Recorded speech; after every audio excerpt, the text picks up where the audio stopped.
1시 40분 지나고 있습니다. 마켓 인사이드로 가겠습니다. 오늘은 우리자산운영 채권운영본부 김기현 상무님 모시고 2014년 내년 채권시장 전망하겠습니다. 어서 오십시오. 네, 안녕하세요. 채권시장이 양태원 대표나 저나 가끔 우리 시청자 여러분들께 말씀드리지만 주식 투자하시는 분들 주식만 쳐다보고 계시면 안 됩니다. 채권시장, 자금시장 전반적인 흐름을 봐야 되고요. 채권은 굉장히 중요한 주식보다도 훨씬 더 많은 그 자금들, 또 기관들이 운용하는 거기 때문에요. 함께 보실 필요가 있습니다. 자, 일단 상무님, 최근에 채권시장 움직임부터요. 외국인들 채권 판다 그러죠? 그러면 채권값 하락, 채권금리 상승 이렇게 나타나고 있는 건가요? 네, 그렇습니다. 네, 분위기 좀 먼저 얘기해 주세요. 예, 11월 들어서 채권금리는 조금씩 오름폭이 지속되는 양상을 보이고 있습니다. 네. 이 부분은 국내 금리뿐만 아니라 글로벌 금리도 계속 조금 더 올라가는 양상이고요. 네. 가장 큰 이유는 테이퍼링에 대한 기대감들이 조금씩 앞당겨지는 것 같습니다. 네. 기존에 미국 연방정부가 셧다운된 이후에 연내 기대감들이 상당히 좀 완화가 되었습니다만 고용지표 발표 이후에 다시 연내 가능성도 생겨나고 내년 1월 쪽으로 테이퍼링이 내년 1월에 실시될 거다라는 기대감들이 높아지고 있습니다. 그래서 이런 부분들이 금리 상승의 하나의 큰 이유가 되고 있고요. 또 국내적으로는 외국인들이 현물 채권에 이어서 지난달부터 국채 선물 시장에서 상당히 공격적으로 국채 선물을 팔고 있습니다. 네. 11월 들었으면 약 9만 계약 정도를 외국인들이 국채 선물에서 매도를 하면서 금리 상승세가 지속되는 흐름입니다. 네, 말씀하신 것처럼 국채 선물 매도 그리고 채권 매도. 그러니까 기준금리는 이제 각국 정부가 인위적으로 이걸 조절하는 거고 미국도 기준금리 올리기 전에 이미 채권 시장은 반응해서 금리가 조금 선제적으로 올라가고 있다 이렇게 봐야 되는 거죠. 예, 그렇습니다. 예. 예, 사모님 지금 말씀하신 것처럼 누가 뭐래도 글로벌 증시에서 딱 핵심 키워드 하게 되면은 테이퍼링인 것 같습니다. FOMC 의사록에서도 이제 수개월 내에 이런 얘기가 나오면서 변동성이 좀 커지는 부분이 있거든요. 어떻게 개인적으로 어떻게 생각을 하시나요? 어느 정도의 그 시점, 그러니까 축소 시점이 언제일지, 그리고 영향은 어떤 영향을 좀 보일지. 예, 좀 전에 말씀드린 바와 같이 결과적으로 1월의 가능성이 좀 더 높아지고 그쪽으로 조금 주장들이 모이는 것 같습니다. 그리고 올해 6월달, 9월달 금리의 상승기가 한 2번 정도 있었었는데요. 그때는 실제 테이퍼링이 내년이 아니라 연내에도 할 수 있다라는 기대감들이 미국 정부의 셧다운 이전에 형성이 되면서 금리가 올랐던 경험이 있습니다. 그래서 실제 테이퍼링이 실시되는 시기보다 한 2개월에서 3개월 전에 금리가 미리 반영해서 상승하는 그런 경향들이 계속 나타나고 있습니다. 그리고 최근에 미 연준 의장들의 코멘트를 보면은 실제 옐렌이나 버냉키 그리고 더들리 이런 분들 같은 경우는 집행부 쪽에 속하신 분들은 조금 완화 시점이 테이퍼링 시점이 뒤로 갈 것이다라고 얘기는 하고 있지만 실제 많은 연준의 보팅 권한을 가진 의장들은 실제 70% 정도가 테이퍼링 시기를 조금 당겨야 된다 쪽으로 얘기를 하고 있는 상황입니다. 상무님께서 그럼 1월로 예측을 하시는 거군요. 네, 그렇습니다. 저희가 수개월 내의 의미를 가지고 아까 좀 궁금했었는데 1월이군요. 네. 그러면 일단 2014년을 좀 전망을 해봐야 되는 시기인데요. 선진국의 내년 국제시장 전망 어떻게 보십니까? 예, 전반적으로 선진국도 마찬가지로 금리의 어떤 점진적인 상승 압력이 생길 것이다라고 보고 있습니다. 가장 중요한 것은 테이퍼링을 언제 할 것이냐, 그리고 또 어느 정도 규모로 할 것이냐라는 부분입니다. 지금 미국 연방정부가 약 850억 불 정도를 매월 국채를 매입하고 있는데 이 규모를 처음에 100억 불 정도를 더 줄일 것이냐, 200억 불 정도를 줄일 것이냐, 시기와 더불어서 줄이는 국채 매입 규모를 줄이는 규모도 상당히 관건이 될 겁니다. 전반적으로 보면 테이퍼링이 실시되는 시점까지는 선진국 금리가 좀 상승을 할 것 같고요.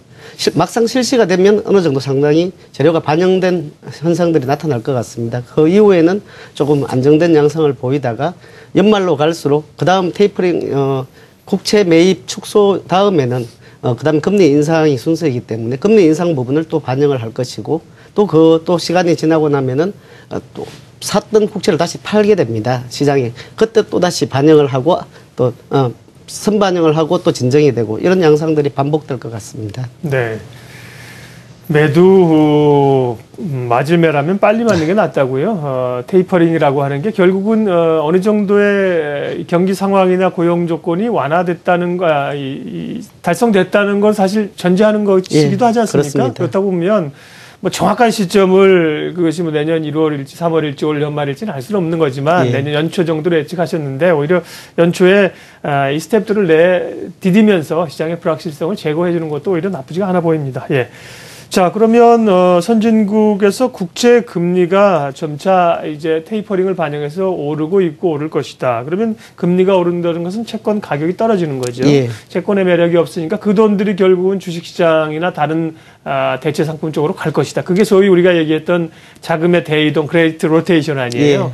예. 생각보다는 뭐 원래 그런 그 그레이트 로테이션이 나타나는지 모르겠습니다. 내년에 좀 그런 것들 움직임이 있을 걸로 보세요.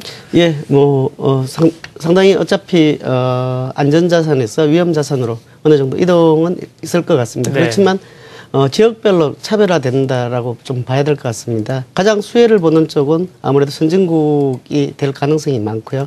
상대적으로 이머징 쪽은 조금 더 불이익을 보는 그런 형태가 될 것 같습니다. 기본적으로 테이퍼링 자체가 어떤 전반적인 달러 강세 기조를 전제를 하고 있기 때문에 그렇게 되면 신흥국 통화나 특히 이제 신흥국 재정 적자나 경상수지 적자가 큰 위험 국가들 같은 경우는 자금들이 좀 더 빠질 위험들이 커집니다. 실제 그런 힌트들을 원래 시장에서도 많이 봤기 때문에 막상 테이퍼링이 실시되면 그런 어떤 강도는 조금 더 세질 가능성이 있어 보입니다. 그래서 어떤 자산에 대한 수요라는 것은 결국 이머징보다는 선진국에서 채권보다는 주식 쪽 자산에 좀 더 주목이 갈 것 같습니다. 네.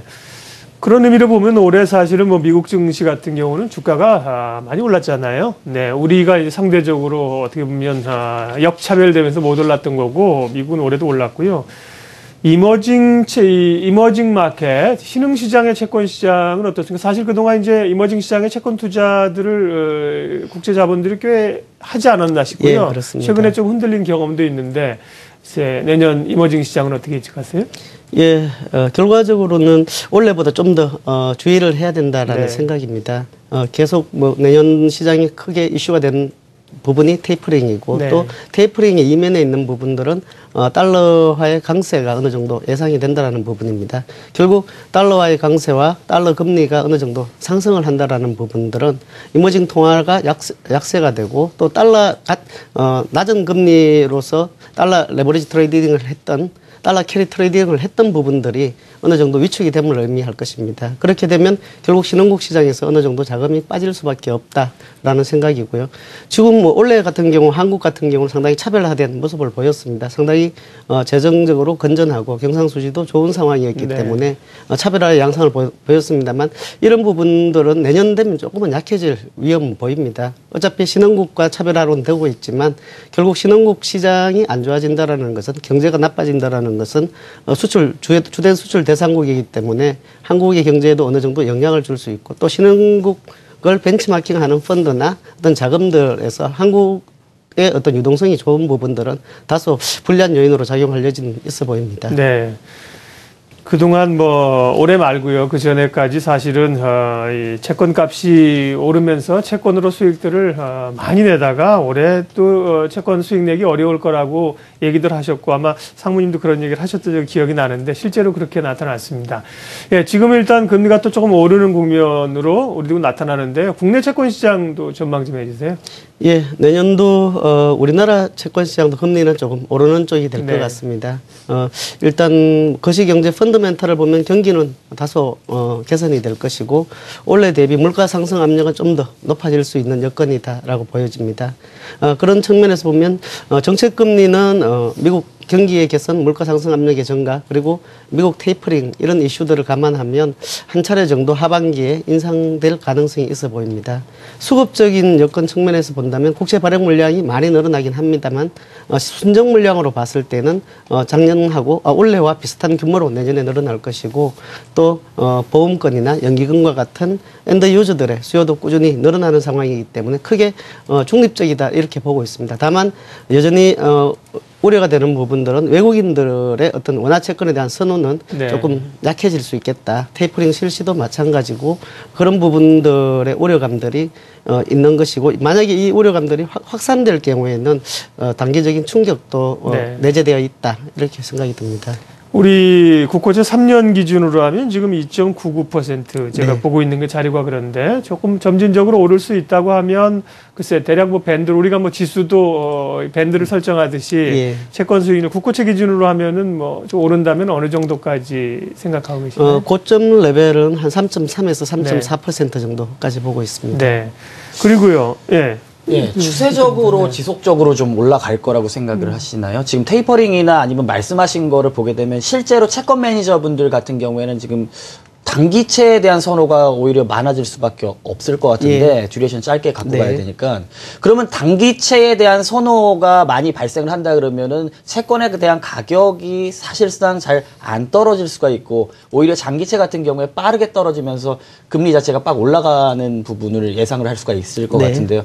이 부분 어떻게 좀 예, 사실 말씀하신 것처럼 금리가 약해지는 상황에서는 장단기 금리 차가 벌어지는 쪽으로 예. 힘을 당연히 받을 것 같습니다.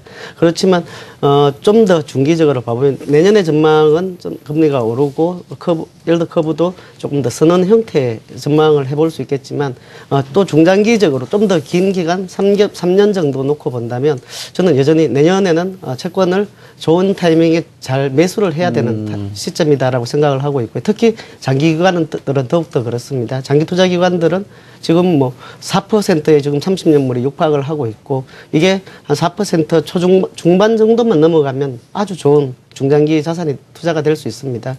그래서 실제 내년 자체는 어렵지만 내년에 고점 레벨에서 채권을 사는 것은 향후 2, 3년에 있어서 굉장히 좋은 가격이 될 수 있을 것 같습니다. 네. 이걸 하나 좀 여쭤보죠, 상무님. 그 앞서 선진 시장에서는 어쨌든 채권 금리가 오르면 채권에 대한 매력이 떨어지기 때문에 그 자금들이 위험 자산, 대표적 위험 자산이 주식이니까 네. 자금 이동이 좀 있을 수 있다고 하셨는데 국내 채권 시장에서도 비슷한 양상이 나타났을 때 외국인들이 국내 보면 들어오는 외국인들이 예. 국내 채권 매력 없다고 국내 채권 팔고 국내 주식 사고 이게 같은 자금이 아닌 것 같아요. 예, 주식 예. 사는 자금도 있고 네. 채권 사는 자금도 네. 있어서 우리 시장에서의 그런 외국인 자금의 로테이션을 기대할 수 있겠느냐 뭐 이런 의문도 좀 드네요.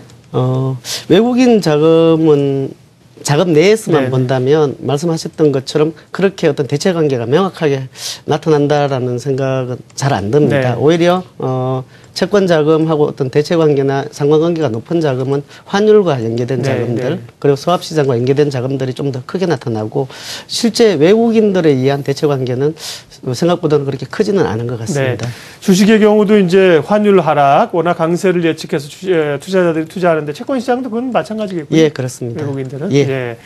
알겠습니다. 이제 2014년 전망들을 슬슬 하고 있습니다. 이 자금의 전체적인 흐름에 있어서 채권 시장은 대단히 중요한데요.